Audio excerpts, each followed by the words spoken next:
Welcome back to another video. Bradford City have been defeated 2-1 at home against Burton Albion. The first defeat at home since March last season, which was a 1-0 defeat to Tranmere. Very narrow defeat.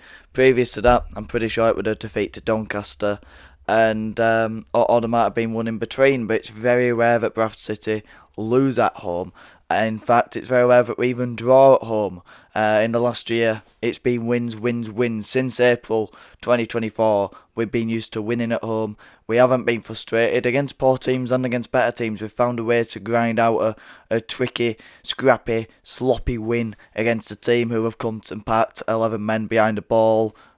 Time wasted, those old dark arts that we're used to watching at Bradford City from these teams who are down at the bottom of the table, who are trying to get a point and get out alive, because it can be a raucous atmosphere at Bradford City. It can be electric, and that's what we've been used to, that rocking atmosphere at Valley Parade over these last few years. And with it being firework week, obviously firework night on Wednesday, whether you agree with it being firework week or not, it's firework night every night in Bradford. You should be used to that. But there were no fireworks at Bradford City tonight, unfortunately. The first half was shocking. And I must say, I don't want to come on here, spout a load of negativity out there, call every player, call Graham Alexander. There's going to be a bit of criticism, because there's got to be for that performance and for the cause for concern, which the title of the video is, because there is cause for concern. It's now 5 games without a win in the league, and that's how it can be quickly changed. Then some saying, oh well, if we get a draw, it don't make much difference. Well, it does psychology wise, because if you get a win, if you get a draw today, it's not 5 games, without a win. It's not five straight games. You lose your unbeaten streak that we're keeping ticking along. Now we've lost our second game of the season to a Burton side who were coming into it, and have come out of it with a bit of criticism for the style of play, but I actually thought they played out some good stuff, particularly in that first half, and they shook us. And again, like we saw against Lincoln, it's a similar way of how you have to play against us to stop us. You've got to stop us from playing wide, playing our 1-2s, getting in between the flanks. And I actually think in the first half we did get in behind our full-backs and centre-backs a couple of times with our combinations that we want to do with our wing-back and our number 10, and we just didn't have that killer edge with the final ball to get off an opportunity. Whereas Burton were much more decisive than us, and they had that bit more clinical quality in the penalty box, which we haven't had in the last 5 games. Go back to that Rotherham game, and even the Blackpool game, which were a bit flat. Particularly that Rotherham game, we've lacked that clinical edge. We've got in the penalty box, we haven't finished our chance, we've been a bit scruffy with our finishes, our final ball's been scruffy, and it just means that we aren't getting onto those final passes, and that's the big difference that we didn't do today compared to Burton. Every counter-attack they had, they cut through us like a knife through hot butter, and us, we didn't have that. We didn't have that edge. There was a real lack of quality, and I don't want to call individuals on that, but I'm going to have to, because I feel like we need to wake up and see who are good squad players, and I think we have got a good depth to our squad, but if we don't need to use their depth, don't use it. And for me, I'm looking at that squad and players who missed out on starting today. There's too many players who are missing out who have more quality than the players who are starting, and I don't see any justifiable evidence evidence as to why some players are starting ahead of others, because we are on a winning run. We're on a bit of a dodgy streak, and we do have that ability under Alexander to go on a bit of a barren run. So I'm not really seeing it in that, but I'm also not really seeing it compared to the players who are missing out, what they've produced over the start of this season, to what players who have been playing haven't really produced over a course of maybe a year or longer. And I'm obviously thinking about the spine. I like Pennington. I think Joe Wright has good performances in him. I don't think he was terrible today. Don't want many players who played well today. But I thought he made a good goal line clearance that led to their goal. In the end, it went straight back to him. But good reading. Got his head onto a lot of balls that came to a box. I thought he was actually quite bright for us in his defensive duels, but we're nothing near a good performance from him. But Kieran Kelly in that back three is a weak link. We know that. We know he can be a bit vulnerable with his attributes. He ain't very quick, he ain't very good on the ball. And that same goes for Neil Burton and the same goes for Joe Wright. We struggle when those three were playing. When two of them are playing, it's very tough for us. Curtis Tilt came in and we thought, well, he's not very quick, he's not very good with the ball, but he is very quick. That's what we've seen. He had a quick turn of pace, so those balls in behind, the counter-attacks were stopped either through his height, getting his head onto it, being that warrior, being aggressive, or in actually being our quickest centre-back in that back line to cut it out from covering for your Joe Wrights. We don't have that, so we're very susceptible to counter-attacks. And we don't have that decisive centre-back who's going to push out and be aggressive. And I do feel like Kieran Kelly gets targeted every game because for me, he wasn't good enough at League 2 level. He's not going to be good enough at League 1 level. The same goes for another central midfielder in that spine that we've got. It's Tommy Lee. Now, Tommy Lee had a fantastic start to this season. There's no doubt in that. I thought he was dictating play. I thought he was getting on the ball and turning, wanting to play forward, trying to be bright. I feel like his defensive ability was improving. His discipline defensively was improving earlier on this season. Still a lot of improvement to go, but I thought he was a bit naive defensively, but there was an improvement there showing. And then in this last month, when he got dislodged out the team for a period of time from either Patterson or Metcalf, and he found himself fourth choice when he's now come back in the team for injuries and Metcalf not being trusted, I'm not too sure why. Tommy Lee has not been that same player at the start of the season. He's gone back to the Tommy Lee that we came in those first 5 months of last season, where he's looking a bit off the pace, a bit lethargic, a bit of a moaner, a bit of a stopper.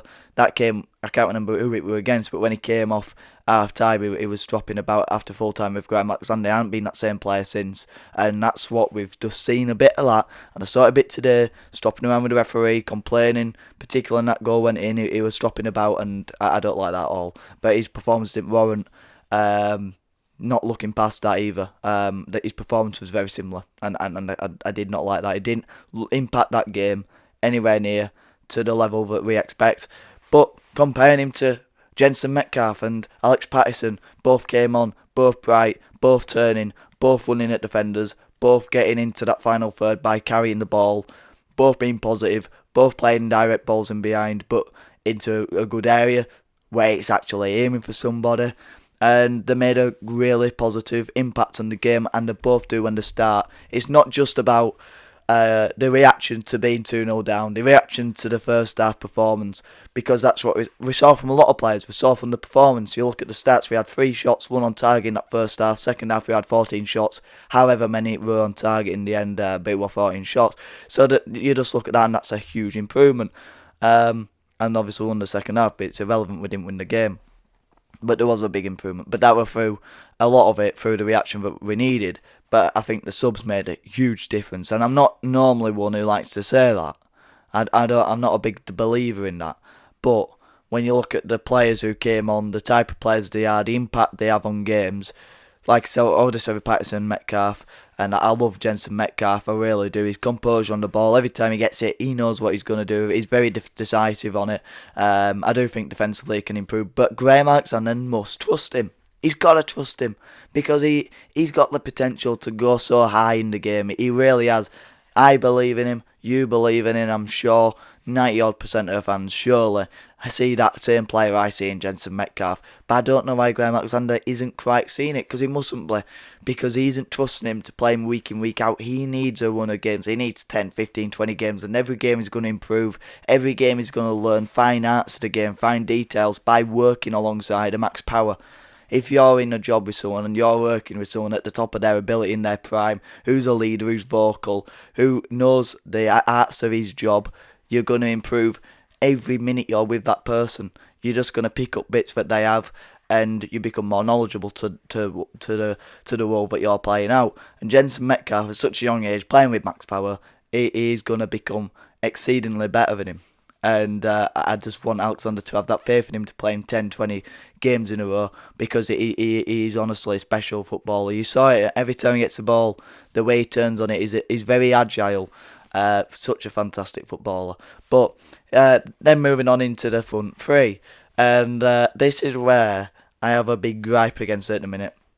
And I said against Lincoln or Stevenage, that I think it was Stevenage, that No, I think it was Lincoln. Anyway, there's obviously a big problem with scoring goals. We haven't been scoring goals. Today, we scored a penalty. You are expected to score a penalty whenever you're faced with one, and it was well converted from Poynton.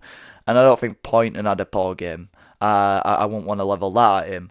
But he wasn't at his best, but he's just coming back from an injury. It takes time. He had a few decent moments, but it wasn't that type of game for him. The ball were always over his head. It's an unfair game to judge Poynton, but I do feel like he does need to step it up a bit recently. But that'll come with 3-4 games in after his injury and a bit of a spell now where he's got time to get himself ready for Bolton. I think he'll come back firing 100%. I have full faith in that.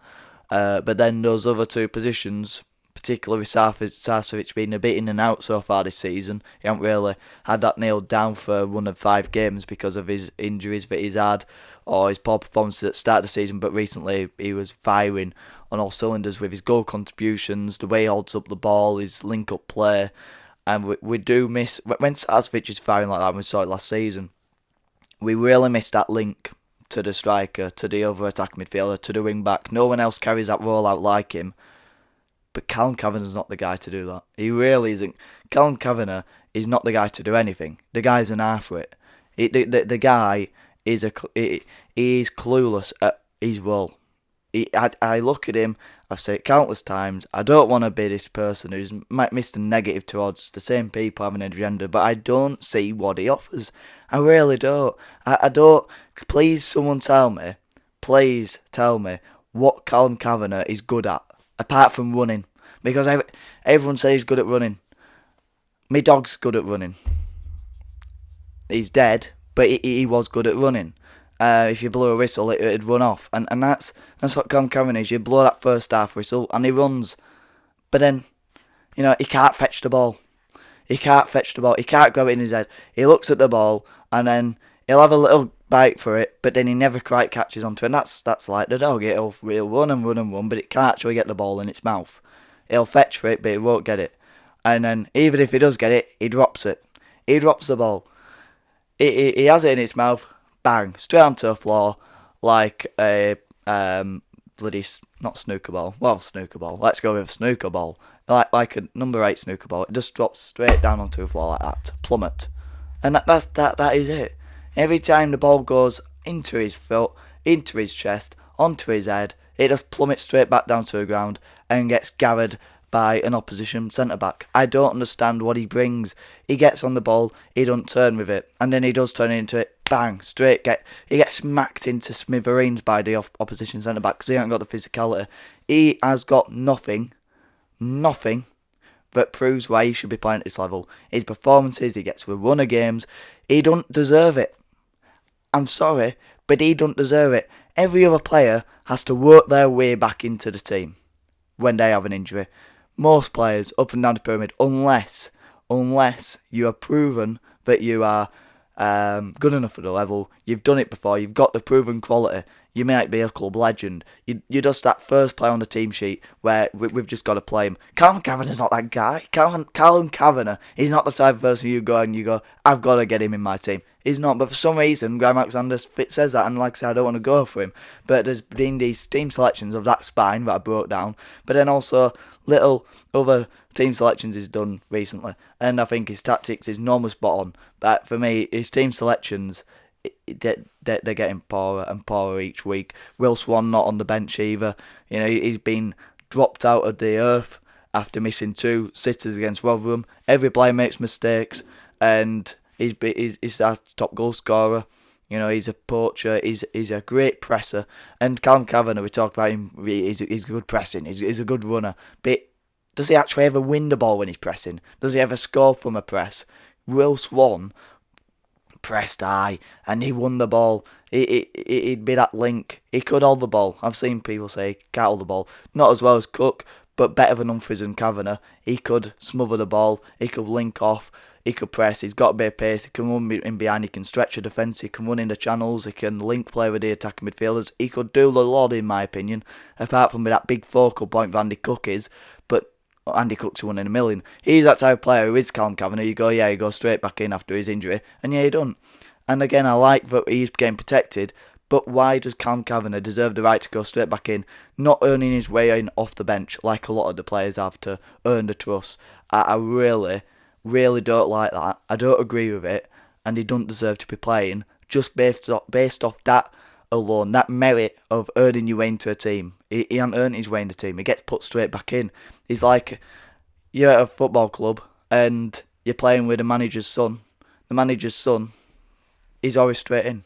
He is the teacher's pet. I don't know what he's done to deserve it. He must get on with his dad. That Richie Kavanagh, or whatever his name, not Richie Kavanagh. He's an Irish singer who sings. Google him. It's silly, but yes, it is ridiculous. Absolutely. Let's have a look at the time. How long have we been going? 15 minutes. I'm glad I've looked because that's too long. But yeah, that's basically where we went wrong there with the team. I can't believe I've spent 16 minutes raging about the team selection. I've only raged about 3 players because I think that's the only thing I got wrong. But yeah, if we played that second half how we should have done the first, we'd have won. But to be honest with you, I must say, I'm not raging like everyone else. I'm a bit disappointed in aspects of the game, the sloppiness, the lack of composure, and lack of intensity. You've got to have a composed intensity to me, and we don't. We either do aimless on balls, which is not composed, but it's the high intensity that you want. But then we either play it short and we have the composure, but then we don't have the intensity, and we end up doing every now and then. We have a sloppy ball that nearly goes out of play or does go out of play. It frustrates the fans, but that is frustrating. Happens too often. But yeah, that first half was appalling. Second half was much better. We've got to play like we did in the second half, and we've got to use the players we did in the second half. And I don't think we'll be far away from getting back to where we were. I must say, there's a lot of positivity from me. Not in this video, not right now. But I must say, take me out of this context, take me out of this mood, take me out of this defeat. And I'm beaming with positivity about this football club, about where we are at this moment, about this manager, the people who are running the club day to day, the players, how together they are with the fans how together they are with the club. It's a real community. It's fantastic. We need to get out of this pit, and then we'll be back on the arse. I have no doubt about that. If we were in this position, I'd bite your hand off for it. We've got to keep thinking like that. We've got to keep thinking, even if we finish 16th, it's fantastic. First season back in League One, we can build off it. We've had a fantastic start. Let's continue it. Let's break this bad streak and let's get back on the horse. But yes, this is the last video before I go on away. You might see me. You might not. So yes, I'll see if I do videos again. But yeah, another holiday for me. I'm going to say it. I'm going to Australia. So good day, mate, and have a god bloody feel week. I think I went Cockney. So yeah, I will see you in a bit. Thank you very much for watching. Subscribe if you're new. Like the video if you did. Comment your thoughts on the game, performances, managers, everything else in the comments down below. I'm off to a bonfire now, and I'm going to see much more fireworks than I did at that football match. And do you agree with fireworks being more of a firework week or firework night? Because I think it should be a firework night. I mean, I don't even agree with a firework night, really. The concept of it, that we celebrate something that didn't exist, something that didn't happen, and a raving lunatic. But then I also think, well, you know, maybe it's a good idea that he tried Guy Fawkes, Ian Fawkes, whatever his name is, Mr. Fawkes. Maybe it's a good idea that he tried to blow up the establishment. Maybe. Maybe I'm going to get blown up for saying that on YouTube. Maybe. I don't know. I don't endorse death. And I certainly... but then again, it happens, so deal with it. I'm going down a tangent instead of just saying have a good one, aren't I? So have a good one, even though I've just said I don't endorse death. Ciao, Bella. I ain't pressed end. I thought I pressed end there. Have a good one.